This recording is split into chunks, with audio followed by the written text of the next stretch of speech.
Ini bunga untuk Arum. Aku seketika lemas. Buat saya Bu Yeni mengangguk, aku bingung. Benarkah Ma? Dari siapa? Dan Sofyan begitu penasaran. Ternyata bukan hanya Dan Sofyan, tapi semua yang sedang di ruang tengah ikut penasaran termasuk aku. Tunggu, aku baca ya Rum, aku terpaksa mengangguk. Jika dari Adit aku tak perlu capek-capek membacanya. Nanti akan langsung aku buang ke tempat sampah. Kutulis dengan cinta, bunga terkhusus dari hatiku untuk pujaan hati. I love you. From Irham Setiabudi. Aku langsung menutup mulutku tak percaya. Netraku berbinar, hatiku senang sekali. Hatiku langsung berbunga-bunga. Mungkin jika pipiku tidak tertutup juga oleh tanganku maka sekarang semua orang di ruang tengah akan melihat pipiku bersemu merah. Ah, Irham kamu so sweet banget. Wow, hebat sekali Irham. Pagi-pagi sudah menggemparkan rumahku, celetuk Pak Baihaki yang membuat Dan Sofyan terdiam. Rum, kamu kenal Irham? Aku mengangguk. Oh, sejak kapan kenalnya? Kok dia sudah berani menyatakan cinta kepadamu? Dengan malu-malu aku menjawab, itu Bu, aku dan Irham satu sekolahan di SMA. Oh, teman SMA? Pantas saja, ini bunganya buatmu. Simpan dulu bunganya baru lanjut memasaknya. Aku pun mengangguk dan pamit ke dalam kamarku. Vina dan Lina juga melanjutkan aktivitasnya yang tertunda tadi. Yan, Irham benar-benar deh. Kukira dia enggak suka cewek, selama ini kan dia anti jika didekati cewek, masih kudengar Bu Yeni berceloteh. Aku pun berlalu dari sana, sambil senyum-senyum aku melanjutkan masakku. Ada yang bahagia nih, sindir Tika, aku hanya diam saja sambil tetap tersenyum. Hari sudah beranjak siang, semua penghuni rumah juga sudah berangkat, di rumah hanya tinggal para art saja. Aku yang sudah selesai dengan aktivitasku memasuki kamar dan menyalakan HP-ku yang sejak semalam ku matikan. Dengan deg-degan aku menyalakannya dan berdoa semoga tidak ada pesan dari Aditya. Hatiku lega memang tidak ada pesan darinya, tetapi ketika kulihat histori panggilan ada panggilan dari nomor baru tidak dikenal karena belum tersimpan di HP-ku, jangan Aditya pakai nomor baru. Aku langsung menyimpan nomornya dengan tanda tanya sebanyak 5 kali agar memudahkanku jika ia menelpon kembali dengan nomor tersebut, aku bisa langsung memblokirnya. Ku buka pesan, ternyata nomor dengan tanda tanya 5 mengirim pesan, aku was-was. Baca tidak, aku bingung. Bismillahirrohmanirrohim. Ku pejamkan mata terlebih dahulu barulah ku buka pesan tersebut dan membacanya. Assalamualaikum Rum, maaf aku mengganggumu ya. Oh iya kan sudah larut malam kamu pasti sudah tidur, beberapa menit kemudian mengirim kembali. Maaf, aku lupa memberitahumu bahwa ini nomorku, aku Irham, Dek. Ah, Irham, dia yang menelponku semalam, kenapa pula aku tidak mengangkatnya? Aku menggetok kepalaku sendiri, sakit memang tapi aku menyalahkan kebodohanku sendiri. Karena sampai pagi ini pesan hanya centang 1, kamu marah karena aku mengganggu tidurmu maka pagi ini aku kirimkan sesuatu ke tempat yang kau tinggali, terlihat terkirim jam 6 pagi. Apakah kau suka dengan kirimanku? Jam 7 aku tersenyum, ku tatap bunga mawar yang sudah kuletakkan di toples yang sudah kuisi air, agar bunganya tetap segar, sesegar cintanya untukku. Ketika hendak memencet nomornya, aku terkejut. HP-ku bergetar, hampir saja HP lepas dari tangan. Pucuk dicinta ulam tiba, pujaan hatiku menelpon. Assalamualaikum, waalaikumsalam, ya Irham.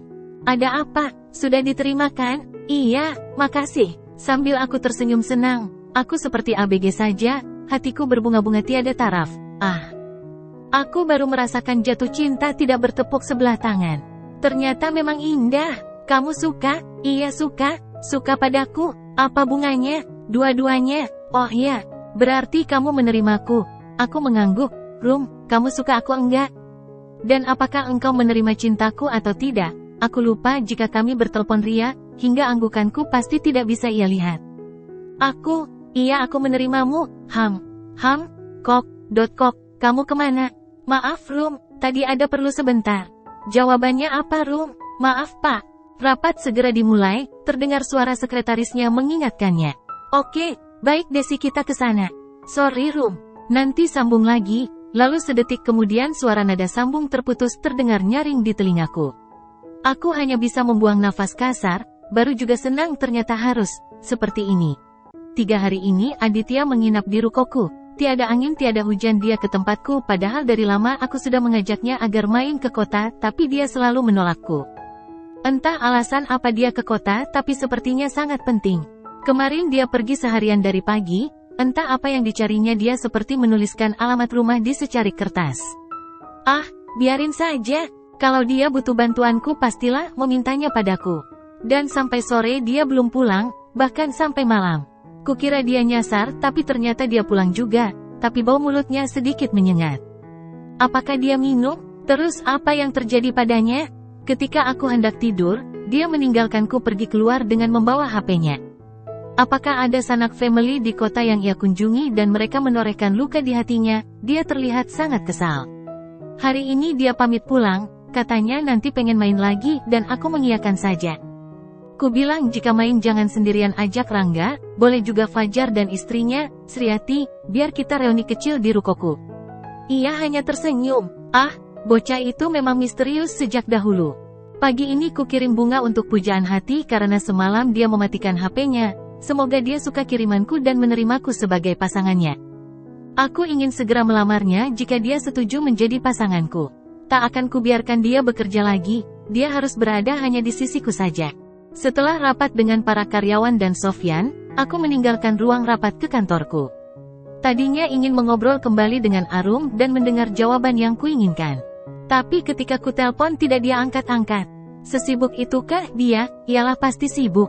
Aku hanya bisa membuka galeri foto yang selama ini aku simpan di kotak yang paling aman. Ah, Arum, kamu memang cantik kan? Terbukti sekarang kamu sudah mengenal skincare jadi wajahmu terlihat lebih putih. Tapi aku tak peduli semua itu, tanpa makeup pun wajahmu bisa menghipnotisku. Aku menghela nafas pelan. Rum, I love you too. Aku kaget mendengar jawaban seseorang tepat di telingaku.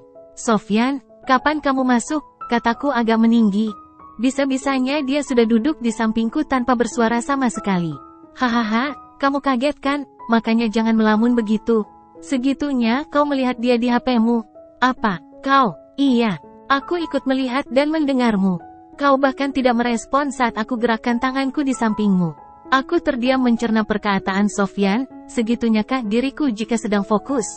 Apakah hanya aku seorang? Tapi, begitukah cinta bisa menghipnotis kita? Yan, kami berbarengan berkata, dan kami saling menatap. Sepertinya ada yang ia akan sampaikan. Aku dulu, selaku terlebih dahulu, aku tidak mau dia selangkah di depanku mengenai Arum, feelingku dia akan berbicara tentang Arum. Aku merasakan itu kemarin ketika dia terpaku melihatku menggandeng tangan Arum masuk ke kantorku, dia seperti kecewa. Tak akan kubiarkan dia mengungkap isi hatinya terlebih dahulu. Aku menyukai Arum dan mencintainya sejak dahulu ketika kita di bangku SMA. Dan baru sekarang bisa aku ungkapkan kepadanya. Selama ini aku menyimpan fotonya di HP ini agar setiap hari aku bisa melihatnya. Jika kamu juga menyukai Arum, itu hakmu, dan aku telah menyatakan cintaku kepadanya. Jika dia tidak menyukaiku, aku akan mundur dan kamu berhak untuk maju. Tapi jika dia menolakmu maka kamu juga harus mundur. Jangan sakiti dia, bagaimana? Oke, Sofyan tersenyum tipis. Dia menatap sebentar lalu geleng-geleng kepala. Aku tak tahu maksud dia apa. Kamu sungguh-sungguh ingin yang terbaik untuknya? Bersambung.